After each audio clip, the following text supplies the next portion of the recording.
Hi everyone, welcome to another video from The Unfiltered Copy. I'm Karthik. And I'm Vaishnavi.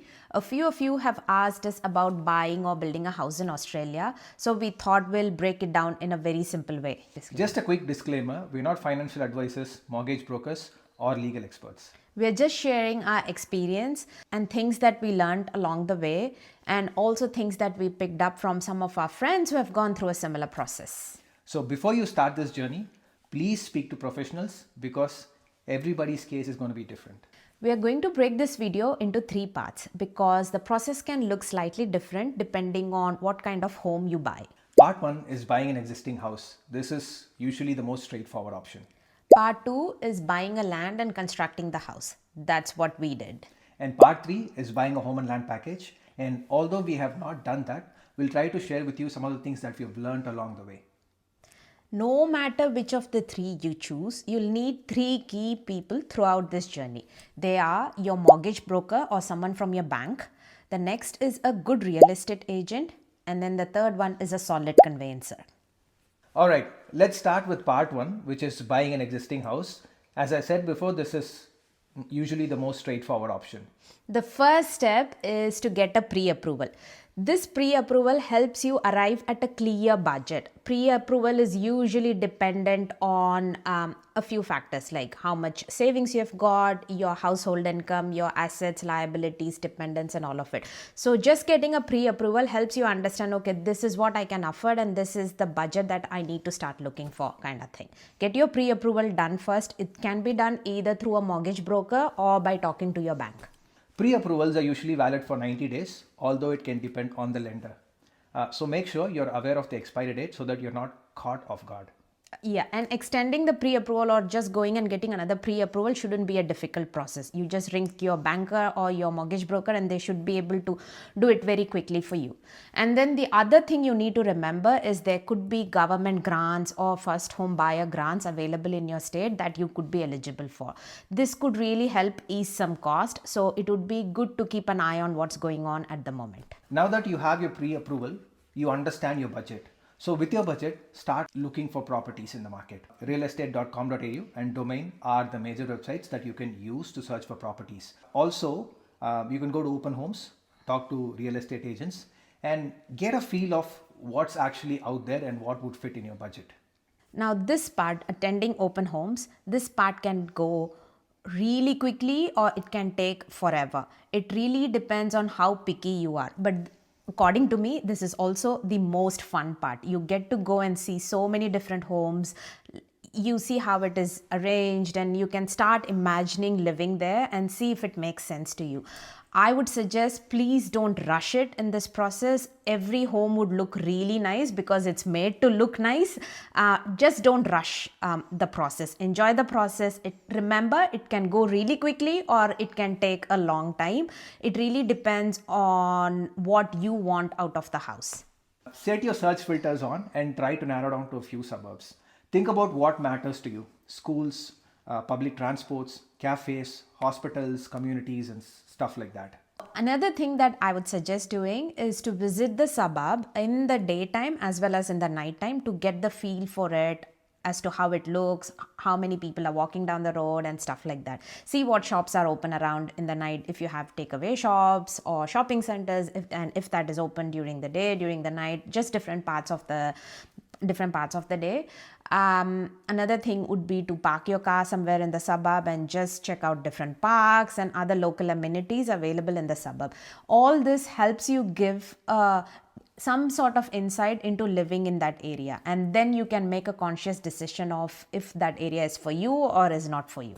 Let's say that you found your dream home and you're putting in an offer and the offer gets accepted by the real estate agent. The next step is to talk to your mortgage broker or your bank and get your pre-approval converted into an unconditional offer. At this stage, you will also start involving a conveyancer. The conveyancer will handle all the legal side of things. They will review your house contract. They'll also do all the legal checks for the house and they'll guide you through this process. It's also good to do building and pest inspection if it is an older home. So the settlement usually takes between 4 to 6 weeks and your conveyancer will let you know the amount of fund that needs to be there in your account and when it has to be there. Most states use electronic settlements for settling the property. You don't have to do anything. Your conveyancer will sort that out for you. Once the property is successfully settled, which is usually 4 to 6 weeks, sometimes it could also go longer than that, but your conveyancer will let you know that your property is successfully settled and you would be the new owners for the property. Part 2 is buying a land and building a house. This is exactly what we did. It is a lengthy process, it's somewhat involved, but it gives you the flexibility and build the house the way you want it. It has got a few extra little steps, but with good amount of planning and with the right team, it's very doable. Once again, the first step is sorting out your finances, and the first step is to get your pre-approval. Even though you're just going to buy the land now, it's good to let the mortgage broker as well as the bank person know that you are going to be constructing the house in that land. So they will help you come with a figure, and that's how the pre-approval works. Even for buying a land and building the house, you get your pre-approval sorted. As always, pre-approvals are valid for, let's say, an average term of 90 days. But in this process, things may take a little longer. So please make sure that your pre-approval is valid throughout the term. And if it's about to expire, please talk to your bank or your mortgage broker and get that refreshed. This process can get a little more complicated because the builder may not start when they say they would start, and if it goes beyond the 90 days and if situation in the world changes and economy and everything changes, the interest rate goes up and down, the amount you can afford and the amount that the bank can lend you will change a lot. So that's when this process gets a little bit more tighter, stricter and tricky, but it's not rocket science. Yeah, it's not rocket science. One thing to remember is to just be on top of those numbers all the time. Okay, just make sure that you have a good mortgage broker who's gonna work with you and help you understand and navigate these circumstances. We are going to try and keep this as simple as possible because there's all these different terms that we have been using in this video. I hope it's all making sense. Please stay with us and it will start to make sense. Now let's talk about finding the land.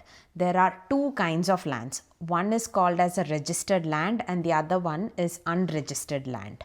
The registered land comes with a title and it can be settled immediately. When I say immediately, again 4 to 6 weeks as we mentioned before. So that's your registered land. Comes with a title and it can be registered, it can be settled immediately. Your unregistered land doesn't come with a title. The developer has just advertised that they have this block of land, it will be available after X months or X years. So you are just paying like a bare minimum deposit to block that piece of land. Once the developer has brought in all the amenities like drainage, rainwater, electricals, there could be other things, I don't know. So once all of that is available, the developer will be ready to register the land. Once the land can be registered, it gets title and then it can be settled. Again, settlement takes 4 to 6 weeks. As with any settlement, you would do all your legal proceedings through a conveyancer. The conveyancer will guide you in every step of the way. They will review your land contract, they'll liaise with the developer, conveyancer and get your land settled successfully. I'm going to stop here and Karthik is going to explain about the loan process. I'm going to keep this really simple. For the loan process, since it is buying a land and then constructing, you'll have two types of loan. One is a land loan, which is a standard loan that acts upon settlement. So once the land is settled, your loan repayment starts immediately and you'll be paying principal plus interest because it is a standard loan. And upon construction, the loan is a little different. So the builder, depending on the kind of builder, they will come up with a contract that says, okay, we would want it drawn down in a progressive payment schedule. What that means is you'll usually have a loan, let's say a chunk of $1 million or so, broken down based on phases. For example, they finish phase 1, they get paid a little, phase 2, they get paid a little, and so on. So this contract is usually given to you and to the bank, and all three of you agree and say, yes, this is fine for me. Let's go ahead with the progress payment schedule. Yes. So, sorry to yeah. cut you off there. The conveyancer is not necessarily involved in your construction loan process. They are more involved in your settlement process for the land. For the construction process, there is no such thing as settlement. The settlement only exists for the land part of the build, and you only pay what is called a stamp duty only for the land portion of the build. In the first case where you are buying a house outright, you would have paid stamp duty for the entire cost of the house. If the house is costing you $2 million, you pay stamp duty for $2 million. When you are buying a land and constructing the house, you pay stamp duty only for the cost of the land. If your land costs just $1 million, you pay stamp duty only for that 1 million portion, even if your construction costs like another $1 million. Yeah, there's no stamp duty on the construction in this. And there's no conveyancer also involved. There's nothing involved. The contract is between you, the builder, and the bank. Yeah. So once all three of you agree and say, I'm okay with the progress payment schedule, the builder starts construction, and upon finishing of each stage, he'll send you an invoice. You then have to validate, send it to the bank and say, yes, this is done. Usually there are a few banks that would actually do physical inspections on these sites. For example, our bank, what they did is for stage 1 and stage 5, the first and the last stages, they would send someone for a physical inspection. They would make sure that that is done, and only then they would release the funds to the builder. Yeah. So it depends on the bank as well. Again, have a chat with your bank and understand what their terms and conditions are before this. And this is how it usually goes. Then they give payments, they release payments in all those schedules. And finally, once everything is done, you get something called an occupational certificate from the builder. So there are two kinds of certificates here. One could be a partial occupancy certificate, and the other one is a full occupancy certificate. Okay. I think that's enough in terms of this the construction loan process and how all that works. Let's talk about finding a builder. Now, in case of your registered land or unregistered land, by now you would have known what is the size of your land and roughly what is your frontage, what is your depth, the measurements on all of it. You would have started thinking about how you wanted the house to be, how many bedrooms, how much should be my front yard and backyard and stuff like that. Now, if you are going into new development, it's possible that the estate or like, what is the other term for estate? Council? Or the developer? The developer, the estate or the council, they may have some guidelines as to you need to have so much space in your front yard, that much space in the backyard. So you would know all of these details. Go and visit a few builders, go to display homes, check all the different homes, see what resonates with you, what you like and what is the style you like. Start talking to builders, start asking for base price and start getting a feel for how much the construction itself is going to cost you.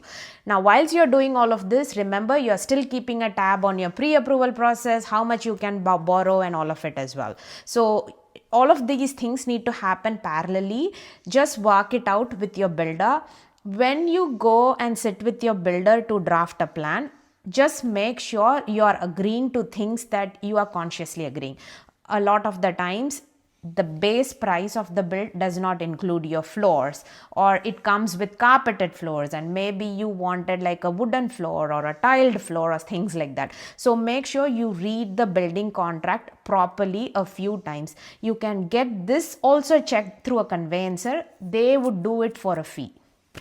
Yeah. Did I miss anything here? No. So just to add a little bit to this. So for people in Sydney, since we have gone through the process, we would suggest highly that you go to these display homes that are either in Marsden Park or Boxhill or any other place in Sydney. I'm sure there would be these display homes in other states as well, but yeah, we can attest to the ones in Sydney. Please go there. There are a lot of builders, hundreds of builders, they have their homes in display.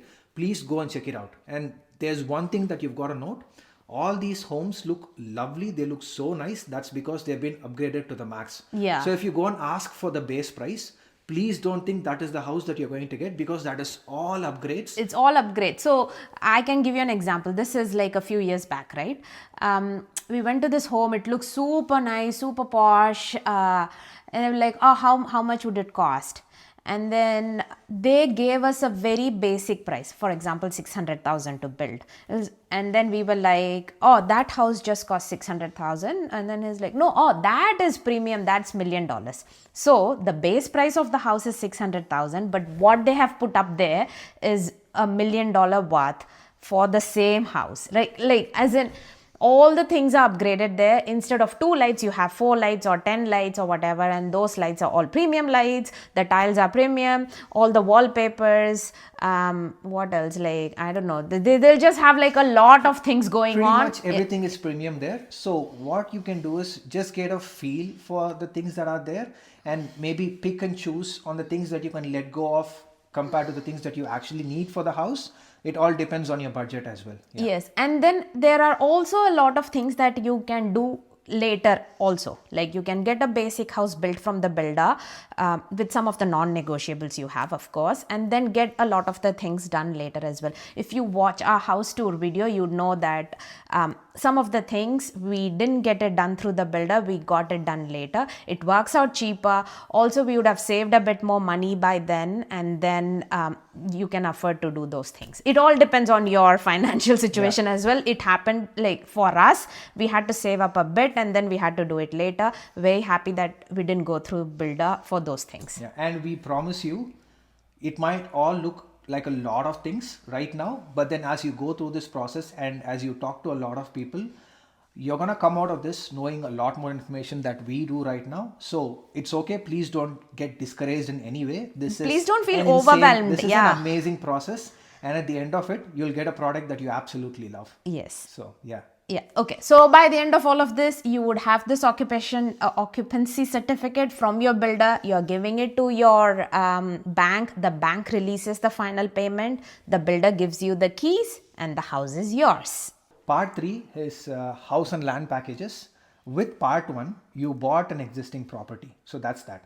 And with part 2, you bought a land and then you started constructing. So there were 2 loans. And in part 3, what usually happens is the builder sells a package. Instead of you buying a land and then engaging a builder, the builder buys the land and the builder starts constructing, and you can just buy a package off of the builder. So we haven't gone through this process. We only know some of our friends who have gone through the process, and we are just going to explain what we understand of them. With the house and land package, the builder has bought a land and they have a pre-designed layout and pre-designed A floor plan basically. ready, that they, like, with approvals and everything ready, that they will be building on that block of land. So here you don't have a lot of room for customization.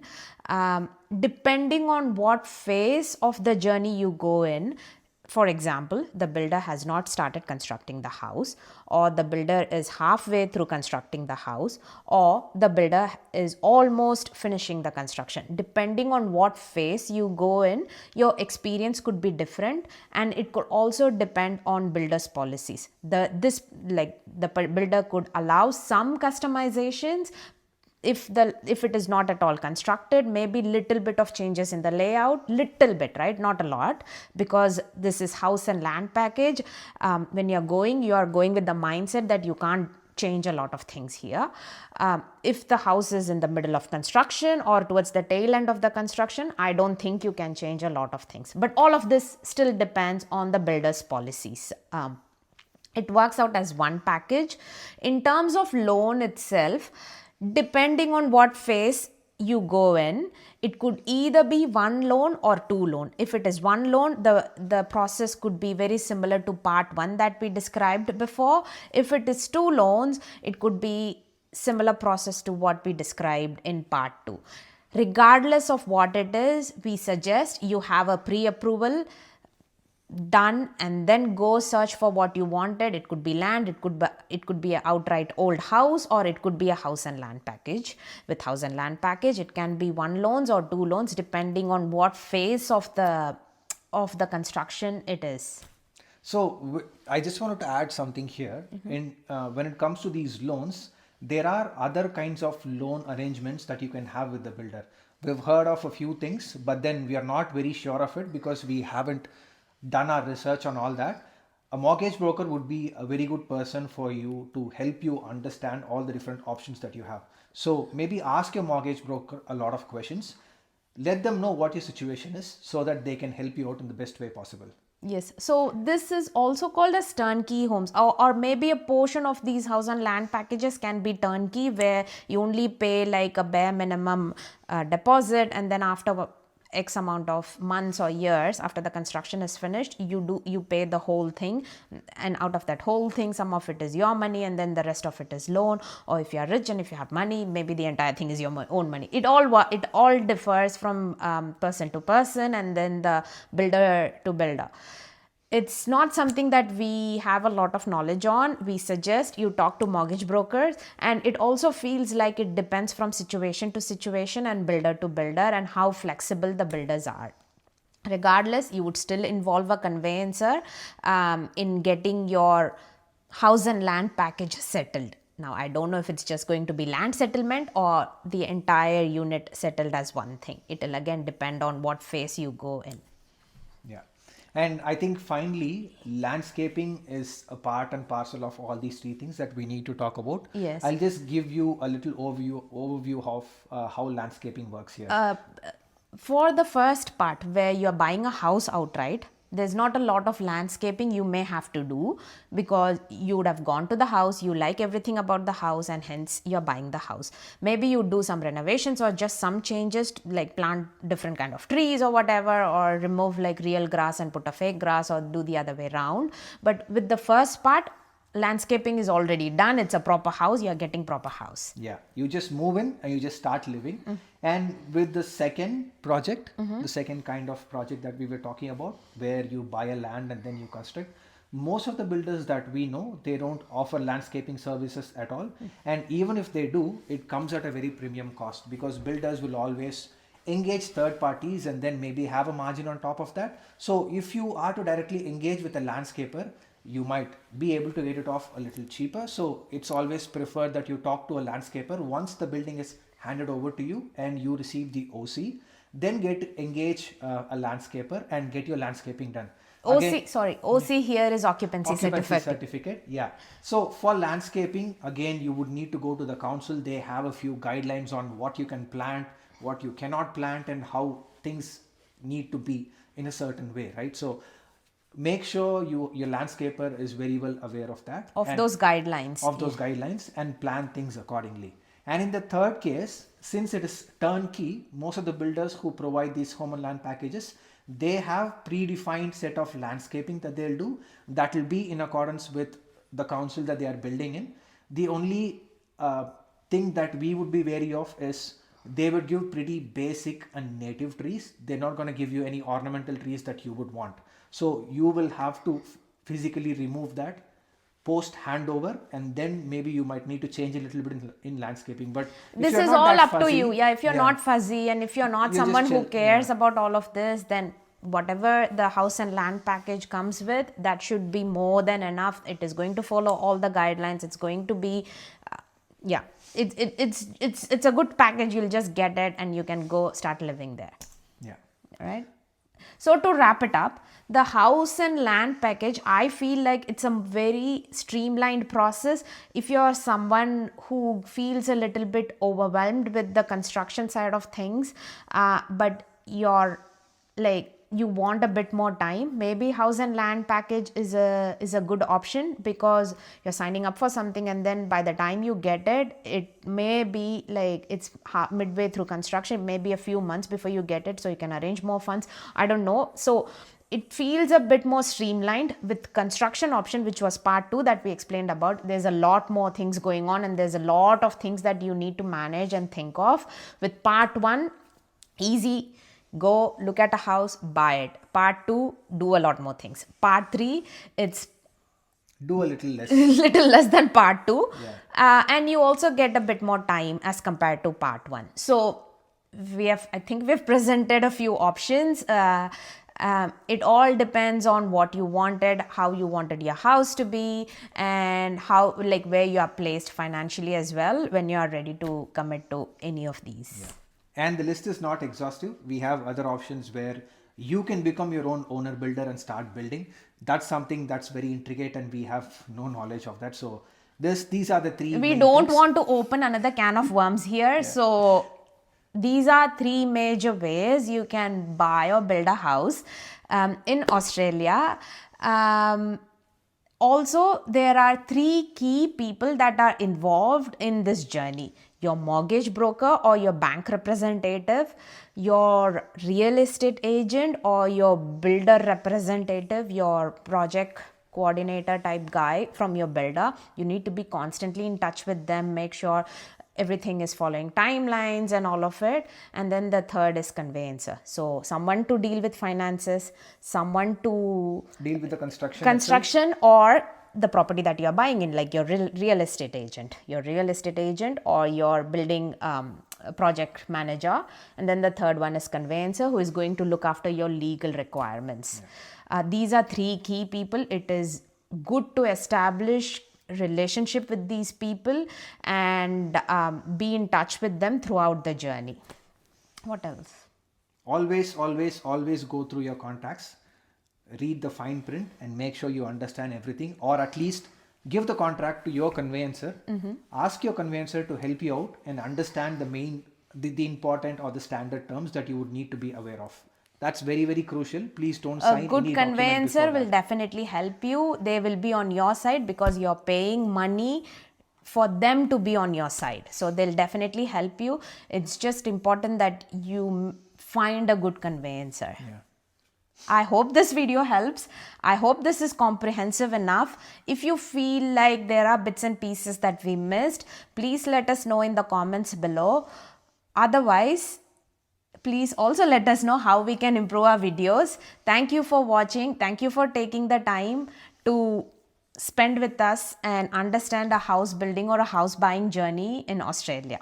Please like, subscribe and share. We will see you in another video.